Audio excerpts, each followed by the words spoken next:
Chapter 21. Anandrill Forest had eyes. Kessa was sure of it. She peered around suspiciously, but saw nothing out of the ordinary.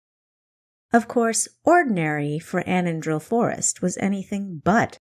The forest, steeped in legend, was the largest in the land, stretching from the western border of Copperrund over Dragon's Peak all the way to the Great Water on the eastern edge of Renanin.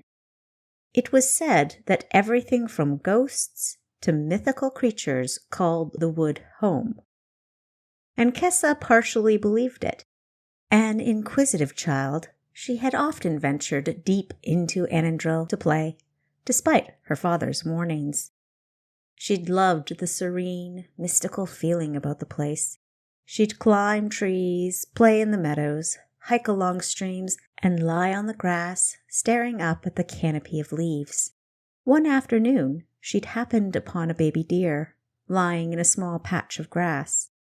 Creeping slowly toward the fawn, she'd realized that it had injured its leg and couldn't walk. The fear and helplessness in its eyes had wrenched her heart.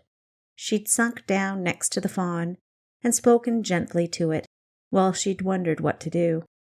Being a child, she wouldn't have been able to help the injured animal or move it on her own, and leaving the animal unprotected would have been tantamount to a death sentence.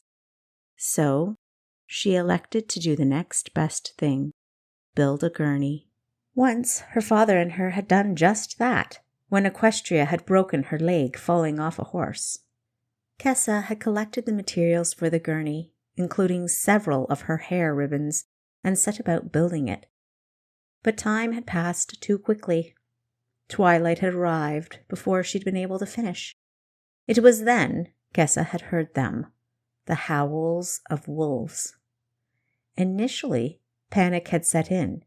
She knew she couldn't drag the fawn, let alone herself, to safety, and soon her tears were soaking into the earth next to the baby deer.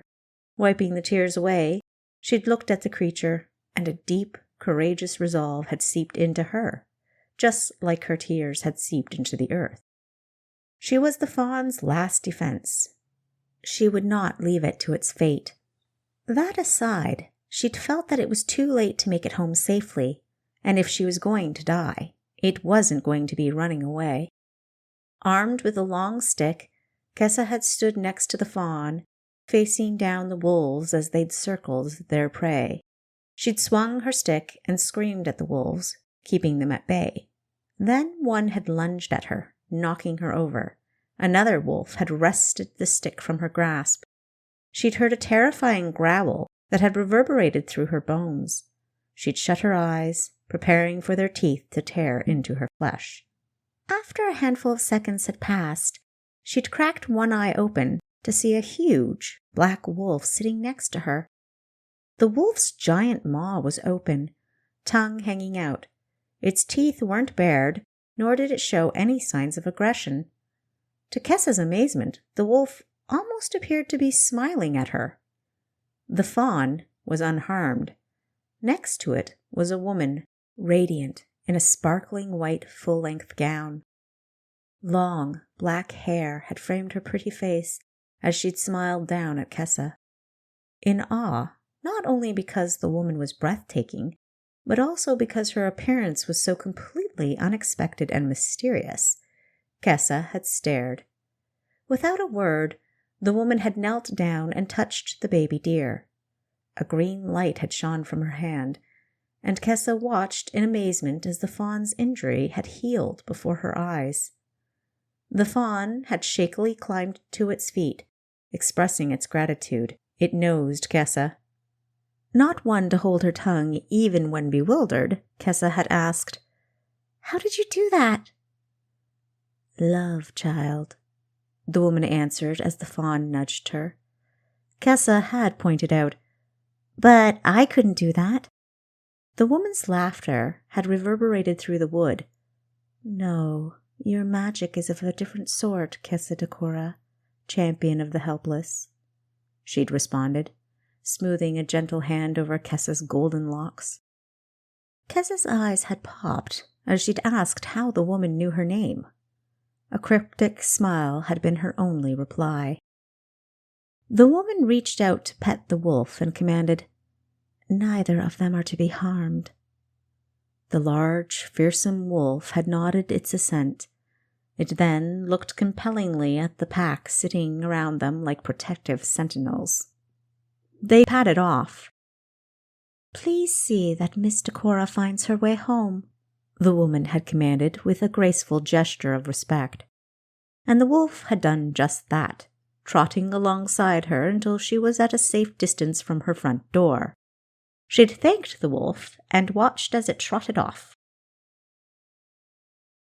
Her father seized her in a relieved embrace. After relaying his worry and relief, he'd listened to her story thoughtfully, and instead of the reprimand she'd expected, sent her to bed with a well-done daughter.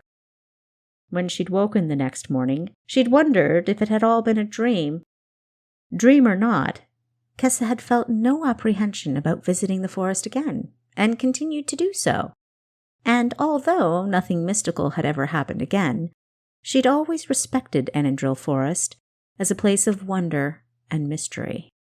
Now, the forest seemed to hum with anticipation for the ceremony that was about to take place.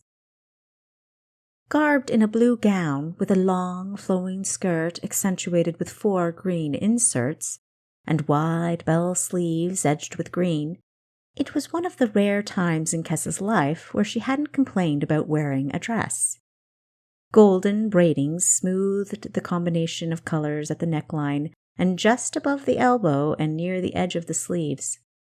Her hair was loosely woven around her head, untangled wisps playing in the gentle summer breeze. Ahead, the magistrate, the groom, his first witness, and Quinn stood waiting. Lord Fayne was clad in a black tunic with gold embroidering, black leggings, and black knee-high boots. A black hooded cape trimmed with gold hung off his shoulders. Kessa begrudgingly accepted that he looked very handsome and regal standing there waiting for his bride. His smiling companion was dressed in brown and gray, and Kessa assumed he was a member of the elite guard. Winking at her, Quinn pulled at his light blue embroidered with gold tunic, as if the outfit's confining nature was somehow altered by the action of yanking at it. The magistrate's extensive green ceremonial robe emphasized how unnaturally tall and thin he was.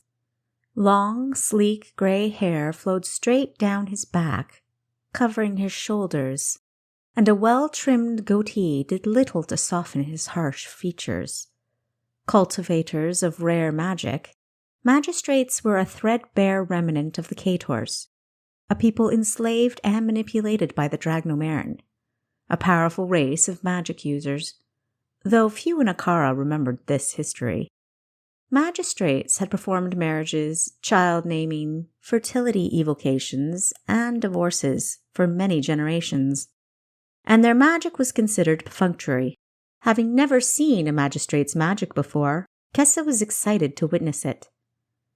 Behind Kessa was the bride, breathtaking in her cascading traditional white wedding dress. A complex design symbolizing virtue and fertility was embossed in gold and green on the bodice. Below this hung a simply knotted sash. A tantalizing glimpse of bare shoulder was visible in between the shoulder straps and the ground-length sleeves, which spilled down in long, luxurious folds of supple fabric. An intricate crown of wildflowers was worn on her head underneath a gossamer veil. Resisting the urge to bolt like a startled doe, Kessa kept moving forward. Counting in her head served a dual purpose. It helped her maintain her composure and kept her steps in time. Her desire to get this entire thing over with had to be subdued somehow, and this distracted her from thinking about the finality of what was about to happen. Upon noticing Lord Fayne's reaction at first glimpse of his bride, Kessa almost liked him. His expression was one of admiration, anticipation, and deep, abiding love. Surviving a smile for the groom, Kessa remembered it was time for her to place her sister's hand in his. A profound longing for Pantheus surfaced. He should be the one to give Equestria away, not her. Naturally, he'd been invited, but was a no-show. As she turned to take her sister's hand, astonishment replaced the longing. A masculine hand was already passing Equestria's hand to Malleus. Pantheus, his eyes twinkling, tenderly kissed Equestria's cheek before leaving her side to stand next to Kessa. He was there. He'd come after all. Pure elation asphyxiated the reservation and discomfort Kessa usually felt around Pantheus, and she beamed freely at him. He returned her smile, overjoyed to be present as well. Although she had difficulty concentrating on the ceremony, only catching phrases here and there, Kessa found the ring exchange particularly interesting.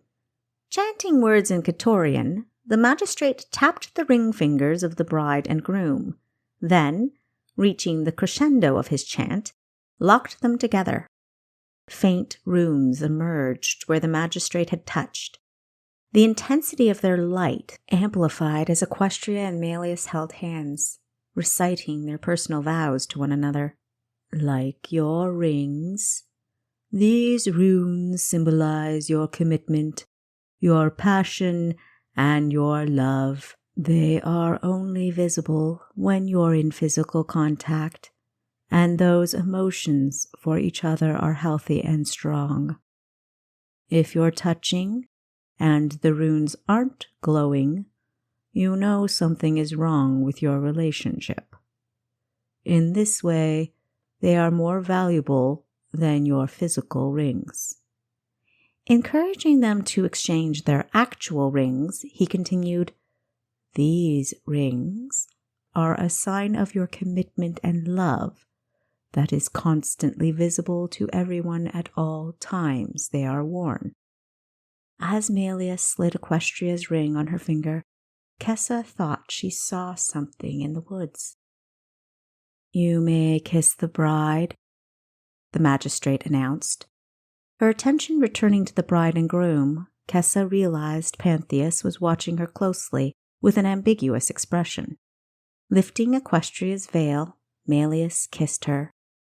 The runes exploded in brilliant light, the onlookers shielding their eyes.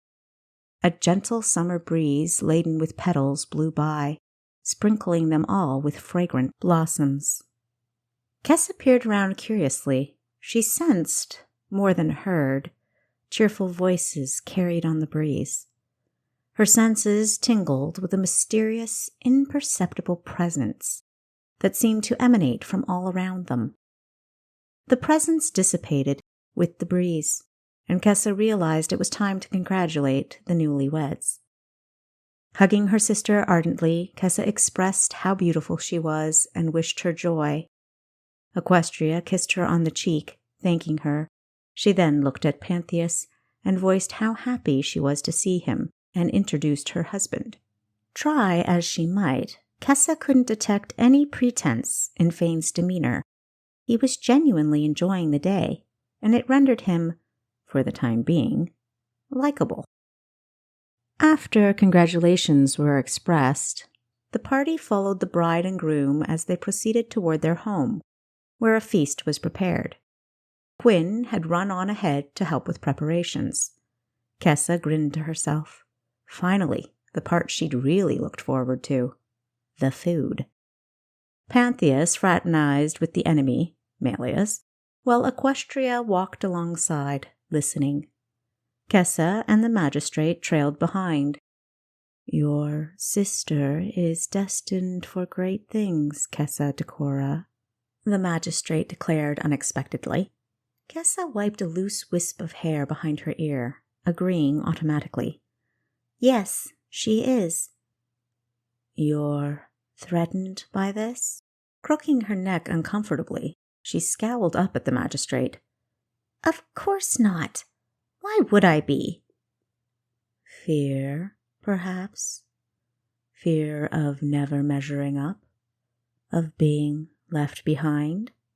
Of being unnoticed? unappreciated, of obscurity?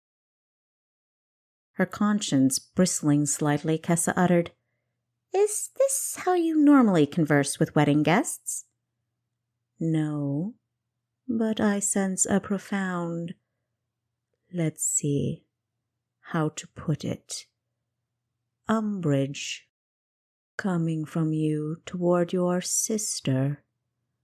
Has she caused you much difficulty?"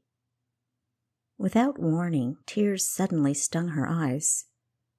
"You feel you've sacrificed too much?" the magistrate continued, as if oblivious or unsympathetic to her abrupt emotional reaction. "I'm happy for my sister, for her success. She's worked hard." "Yet you struggle against her, against her choices." "For me, yes." "Ah." Gravel crunched beneath the magistrate's feet as they neared the gate. "You resent having to do what she says, then?" Kessa shrugged. "Sometimes, I guess." Her gaze wandered to Pantheus, who was still engaged in light-hearted discourse with the bride and groom. The glance was not lost on the magistrate, whose green orbs twinkled as his steps slowed to a halt. Reaching out long, spindly fingers, he touched Kessa's cheek gently, where a remnant of her run-in with the penknife was still visible. Even with Aquestria's skilled treatment, the cut was still sore to the touch and an angry red, arguably manifesting Kessa's feelings about her encounter with Cassius. The bump on her head wasn't much better. Almost immediately after the magistrate touched her cheek, Kessa experienced a strange, wonderful warmth infuse her body, whisking away any awkwardness or apprehension she would have otherwise felt at being touched by a stranger. "Kessa Decora, your unique thread is vital to the fabric being patterned. Worry not if another sits at the loom for a while. Oft times our most creative tapestries are not woven by a single hand." The magistrate resumed walking, leaving the young girl standing there, his words radiating through her. Although she'd gathered the general meaning of his statement, there was something about the way he'd said it that meant so much more than mere words of comfort. Her mind buzzed, as though he'd encoded a secret message or implanted some type of lesson within, but it was just out of reach. Instinctively, she stroked her cheek, confirming that the cut was gone. Then she touched her head, where the bruise had been, also gone. With barely a touch, he'd healed her. Realizing she'd been standing there long enough for the wedding party to disappear, Kessa hurried after them. Reaching the market, she stopped, the hairs on the back of her neck standing on end. She'd sensed him before she'd seen him, skulking around one of the stands, eyeing the jewelry on the counter just a little too intently. Hood concealing his face, posture rigid, hands thrust into the folds of his cloak, his nefarious intentions were obvious. Kessa sighed. It would not do to be late for her sister's wedding feast. And yet, how could she just walk away from an impending crime without doing anything? That aside, she'd have to somehow impede or apprehend this imminent felon without drawing attention or connecting herself to the capture. Glancing around, Kessa quickly assessed her surroundings. She noted the jewelry merchant's position, guessed the thief's escape route, and selected her plan. Slipping quickly past a couple of entangled lovers, Kessa ducked into an alleyway. She'd barely concealed herself behind a stack of barrels when she heard the desperate cry, "Stop! Thief!" The approaching footfalls were swift.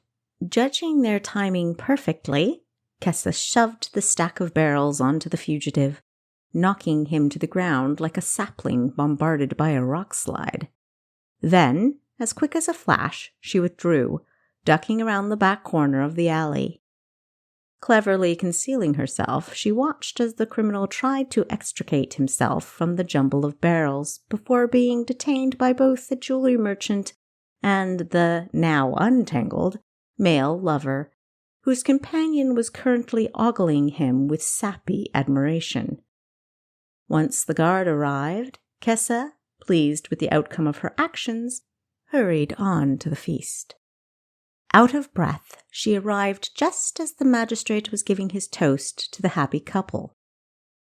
Plunking down in her chair with less elegance than she'd prefer, Kessa grabbed her goblet and joined the toast. Her sister looked at her inquisitively, but she just winked and downed her drink. More guests had been invited to the feast than the actual ceremony, and Kessa hoped there'd be enough food to go around. Scanning the guests impassively, she realized Pantheus was missing. Aquestria, somehow aware of Kessa's sudden deduction, leaned over. Pantheus couldn't stay for the feast. He had to go. Appetite instantly diminishing, Kessa visibly pouted. She put down her goblet with a little too much umph, breaking the stem.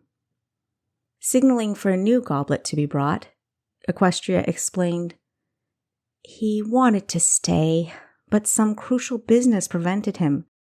He bid me communicate his farewells to you. You must understand, we didn't know where you'd gone, Kess, or how long you'd be.